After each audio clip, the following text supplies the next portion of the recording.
Hello everyone, I am Isabella Fontana running for mutual aid captain. I couldn't make the election forum because I was moving, so hello from my new place. But electoral was kind enough to still give me the opportunity to answer all of your questions and in video form, and so I'm gonna do that for you here so you can hear from me. Paul sent them to me written down, so I'll be looking at my phone and back at you guys. But yeah, I'm excited to get to still answer your questions. First question, what's your vision for being the person to herd cats, as it were, to make sure actions have someone bottom lining them, and that those people follow through? With a little follow-up of what relevant experience do you have to making this happen? So, sort of my vision for being the person to herd cats is really to, got distracted by sorry. But is to, one, to make the ask for people and to really highlight the importance of our work. And I know mutual aid under the leadership of Diana and just with the community we've built, we have a lot of people who have been taking initiative and like volunteering to bottom line things even when they haven't before. And I would want to just continue to foster that community, emphasize that bottom lining does not mean you're alone. I think something that stops a lot of people from like bottom lining projects is sort of our general view of like leadership, like especially coming from like the capitalist economy we live in, is a lot of like leadership is you're above people. But I think especially with mutual aid, the importance is highlighting that you're just the person coordinating and we are all here to work together to help you make it happen. So I will continue, of course, to make sure people don't go beyond their capacity, but I think it's just important to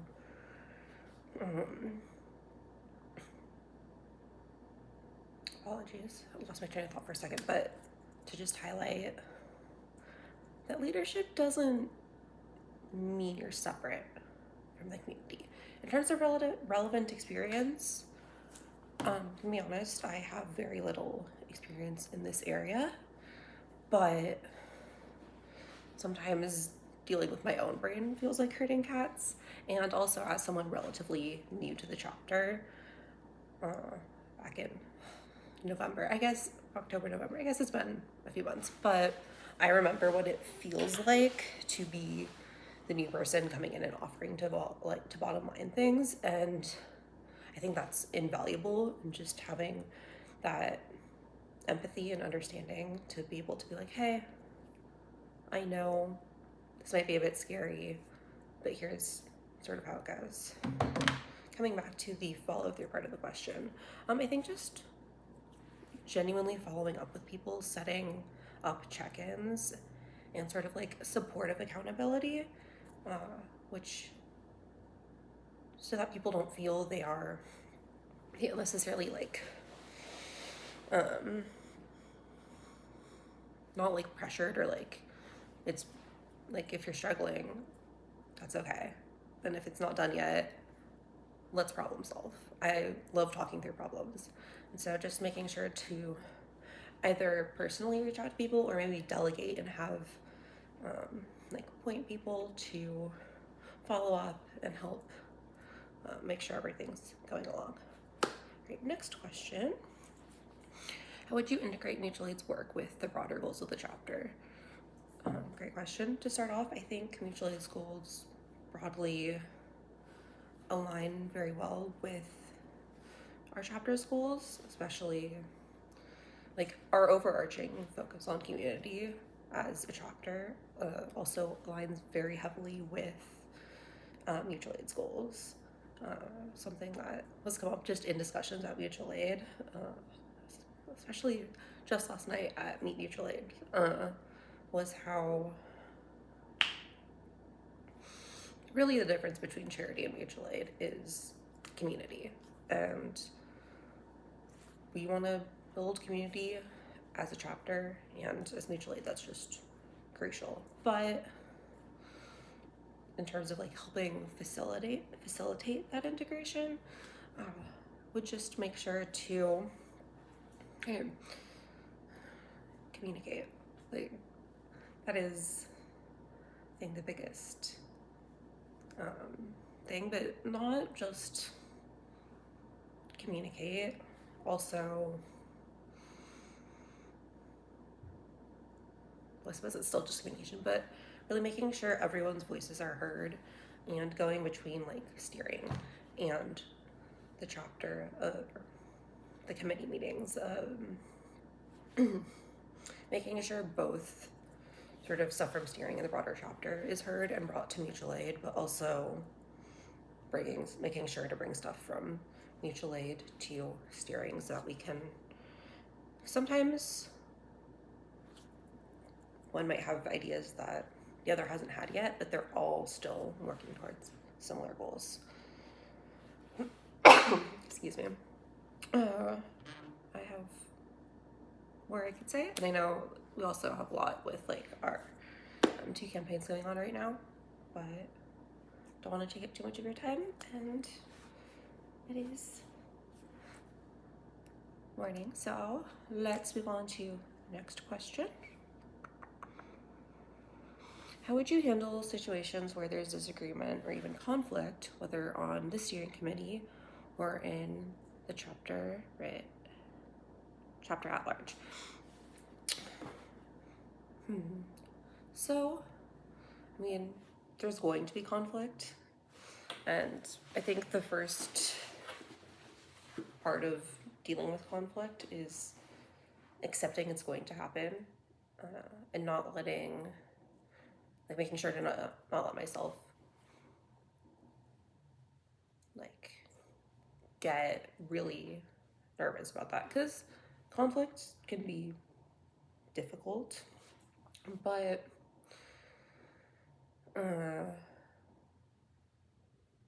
apologies.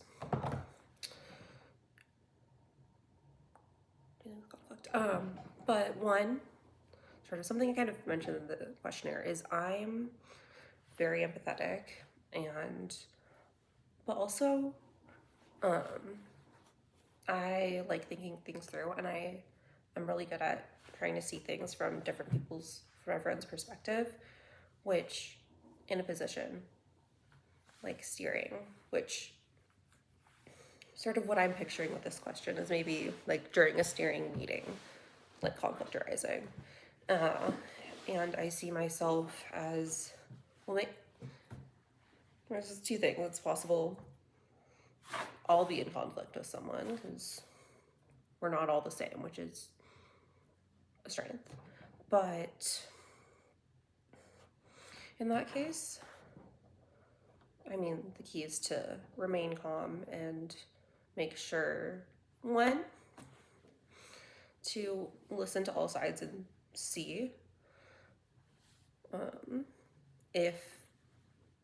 what I could maybe compromise on with another person while still holding true to my convictions, but also saying maybe there is something that I need to change. But like making sure to listen and see, is this a compromise situation or should I change my mind? If it's with other people, still key to stay calm, and I guess this goes for chapter or steering, is trying, sometimes it depends on the conflict. Sometimes it might just be a, hey, we need to like take a pause here, if it's say during a chapter meeting, and like you both, if it's just you all have like emotions are running high, we need to sort of take a time out and just pause, and then maybe come back to this when we're able to like regulate ourselves and calm down a little bit more. And I mean, similar with steering, it's like, hey, being able to either say like, hey guys, you need to pause and come back to this after processing, or being able to just, hey, I am still just very much picturing these in meeting scenarios, and it's possible even outside of that, but like Robert's rules, we have things to be like, hey, if it's something we're voting on, like let's just move to vote, and that way the conflict will get resolved or something like that. Next question. Our chapter has grown rapidly to over 400 people, but many paper members are not active in the mutual aid committee. How would you bring paper members into the mutual aid committee and encourage them to be active members? Well, honestly, good question. But also, I'm like, mutual aid has been doing a really good job of that. I feel like Jenna organizing the Meet Mutual Aid, like even the first iteration brought like a couple, like I think they were all DSA curious, none of them were official members yet. And then the one last night was huge, and so many like new paper members like showed up and were really engaged and really interested in the work mutual aid is doing. But I think just continuing that, and also just the philosophy of like the way things are run in mutual aid, where, and it's possible things are similar in other committees. I'm most active in mutual aid and a little bit in labor. But so it's possible that it's similar, but I know we're really project driven and really like really membership driven, like the way the Skillshare things happen, and even the way Meet Mutual Aid happened is just someone had an idea. It's like, let's do this. And really combining that with what I was talking about earlier with like, the leadership, because I know some people get nervous about leading things. They hear bottom lining something, they're like, I don't want to do all of that work. And it's like, sometimes the work is delegating. You're just making sure it all happens. But just like reinforcing that and really continuing building off of these social events and really bringing people into the fold. And like I think the coming to these social things, which we've seen with that with membership too, it's like that's a big thing. But it's like, okay, giving people specific steps that they can take, giving someone direction, giving people things they can do is the easiest way. And then, but that goes with the caveat of we need to take initiative. We're used to being told what to do. So giving a little bit of the steps of, hey, come tell us your ideas. Let's do something. But also communicating, hey, it's your idea. You have the freedom to figure out how it's going to happen, which can be scary coming from capitalism. Okay, there are 2 more questions. How do you handle stressful situations and overcome running out of capacity? That is a great question. That's an important question. Stressful situations, deal with a lot of those. I mean, we all do, but like as someone with diagnosed anxiety and ADHD, a lot of stress. So, and I've been developing a lot of skills in that area for handling stress. So one, which also I'd be happy to share, I have resources specifically targeted. I'm getting sidetracked. But stressful situations. One, I check in with myself. I have, like, on my bathroom mirror, it's one of the first things I set up when moving is little questions of like, hey, how anxious am I feeling? How messy is my room? Because I know things get messy when I'm stressed. It's a really big sign of you're dysregulated. But it's like pausing, doing something to regulate myself, whatever works for me. And I'm working on asking for help. It's hard, but also the community we've built and the mutual aid committee genuinely make it really, really easy and really, there's a really good, solid, like, you have a solid base of people who are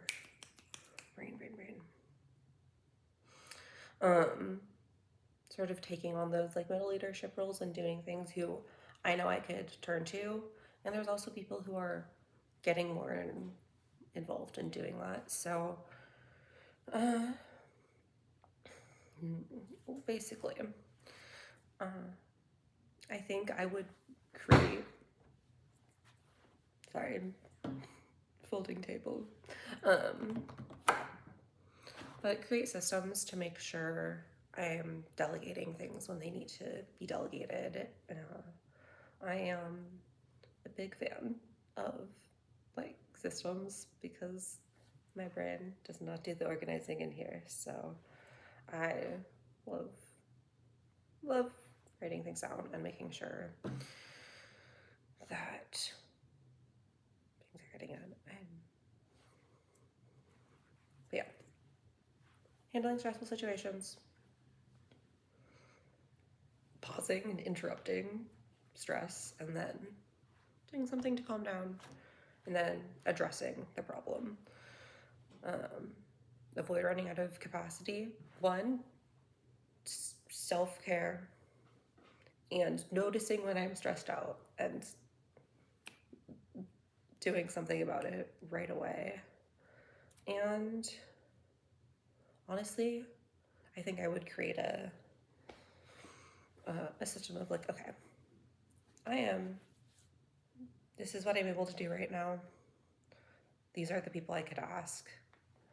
Let's, and either direct ask or even just sending it to the broader committee of like, hey, mutual aid, I need someone to do this. And then last questions. Where do you see opportunities to build out a middle layer of leadership roles for mutual aid to build our capacity? I see those opportunities everywhere, like just in our committee meetings. It's like, one, we have a lot of tabled projects that like are pretty easy to jump in on to bottom line. And I think it goes back to also what I was talking about earlier about just active membership. I think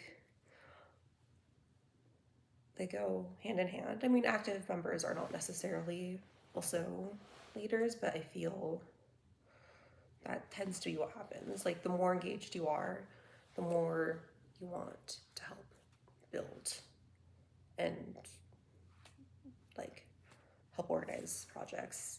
The more, so continuing to build active mutual aid membership and continuing to encourage, like, mutual aid has already created a culture that really encourages middle leadership.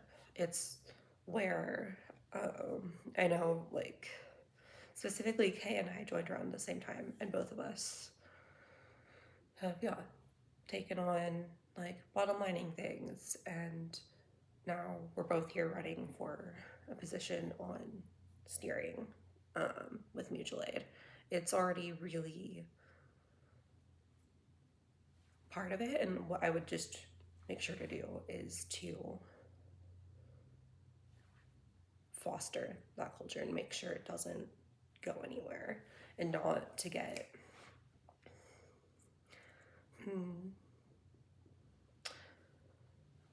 trying to think of a nicer word, because lazy doesn't feel complacent. Not get complacent with, okay, yeah, this is good, is to like, yeah, things are going well, but just keep an active eye out and keep encouraging people, remind people, hey, if you have an idea, let's make it happen. It's one of the really beautiful parts of our little community is, no, I don't know if that, it is breakfast time. I'm a little bit hungry. Not sure if that information.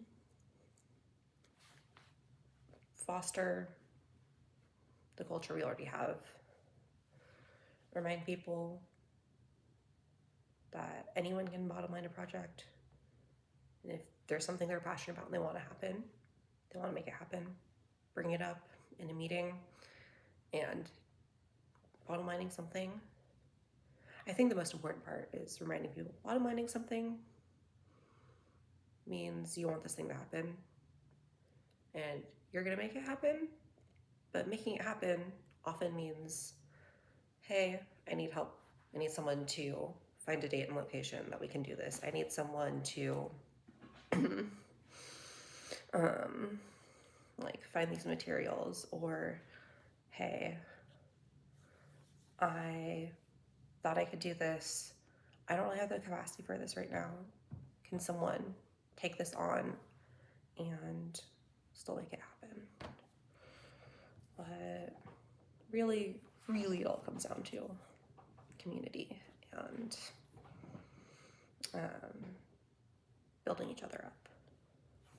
But yeah, thank you for listening. My email is on the candidate questionnaire if you have any more questions.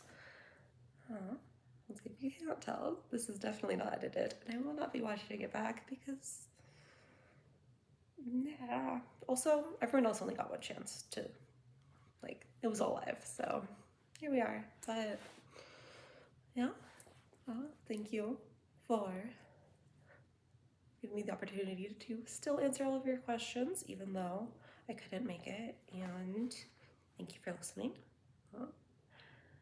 Have a wonderful day or night, whatever time it is when you see this. And I'll see you guys around.